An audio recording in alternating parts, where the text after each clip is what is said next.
Hey everybody, this is Craig from Mutant Audio bringing you part 3 in the basic synthesis tutorial. If you haven't viewed the first and second parts, it's a good idea to go ahead and do that now, because in this part we're going to be putting together the different items that we've talked about on the synthesizer to create a few different patches in this part. Now, the first patch that we're going to create, it's kind of sort of an effect sound, similar to a synthesized didgeridoo, if you will. And I'm going to start off making this patch by changing the waveform on my oscillator.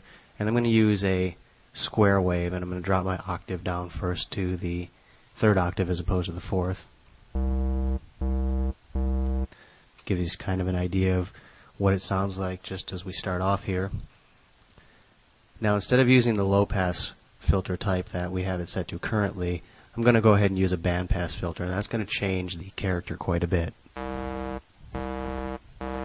You can already hear it starting to sound a little bit more similar to a didgeridoo. But you notice that when I let go of the key, it ends immediately, and I want it to kind of fade out a little bit more than just go silent right away. So to do that, as we learned before, we use the release parameter. So I'm going to raise the release parameter to about midway so that I get a nice fade out after I let go of the key.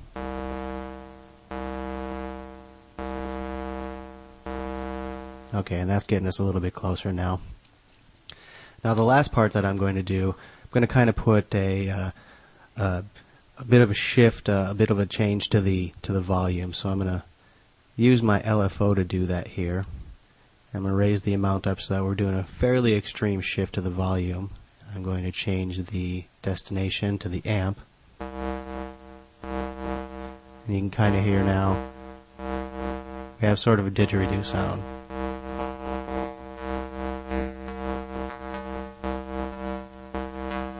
There's one other thing I really don't like about the patch as it is right now, and that's that click at the beginning when I first press the key. So what I'm going to do is I'm going to raise the attack parameter a little bit so that it takes just a bit for that volume to come in. Or maybe just a little bit more.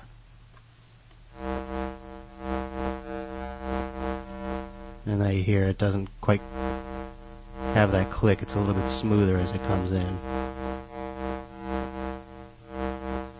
And there you have it. You can see how just by using a couple of these different controls together, you can very quickly come up with unique sounding patches. So the next sound that I'm going to do is going to be a bass patch, and it's going to be kind of similar to some of the basses that you've heard in drum and bass. And to do that, I'm going to use a sine wave here. And again, I'm going to drop the frequency down. See here, it's a real nice round bass sound there. But again, I don't like that click in the beginning, so I'm going to just put a little bit up on the attack. Okay, now you hear that click is sort of gone. Now what I want to do is I want to kind of get that sort of pitch shift sound that you hear really often in drum and bass. So to do that, I'm going to use the modulation envelope, and I'm going to use kind of a short attack, a little bit longer on the decay, kind of a mid-range on the decay. And we're going to drop back down just a little bit, almost back to the original frequency, but not quite. And then I want to apply quite a bit of a mount to it. Just over halfway.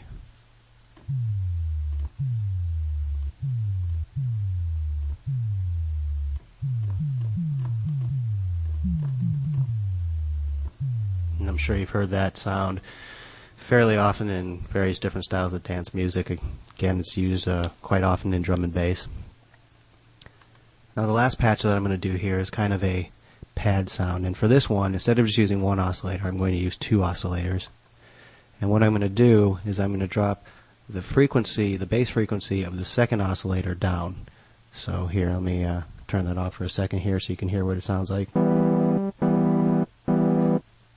Now when I add the second oscillator in, so it kind of puts a little bit of bottom end in it there, just thickens it up a bit. But again, I'm not going to use a low-pass filter. I'm going to use a band-pass filter. And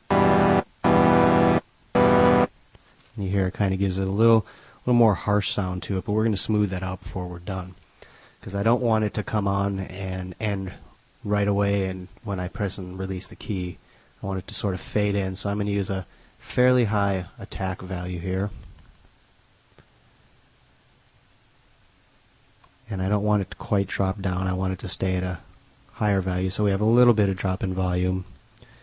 And I want a nice long release on this, so when I let go of the key, that sound trails off there for a while before it goes back to silence.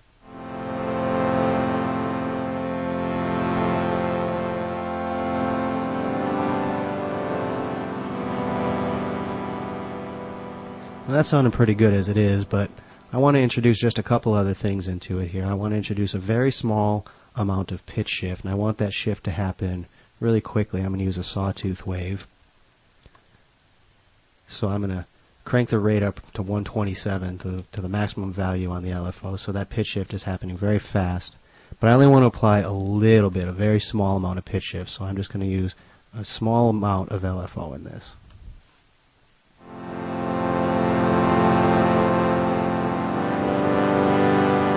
So it's very subtle. It's very difficult to hear the difference. I'm going to go ahead and pull it out here so you can hear it.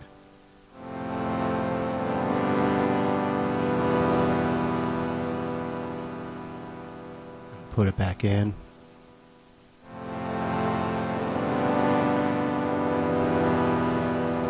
But it's there. Now, a lot of times when you're making patches, the tendency in the beginning when you're first designing patches and playing around with synthesis is going to be to apply real extreme parameters, but often subtlety plays a much bigger part in patch design than using very extreme values.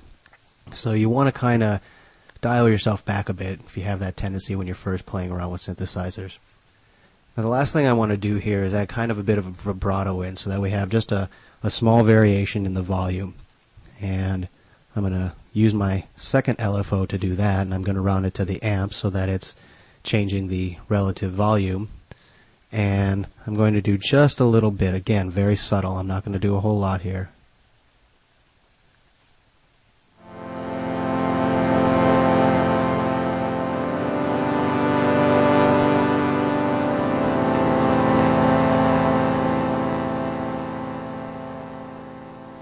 There you have it. There's a few patches we've put together using just those few basic sections. I haven't used any of the more advanced features of the synthesizer here, just some basic LFOs and filters and envelopes, and we get widely varied patches in really short time. So this concludes this basic synth tutorial. Hope you learned something from it. If you have, tell your friends about it.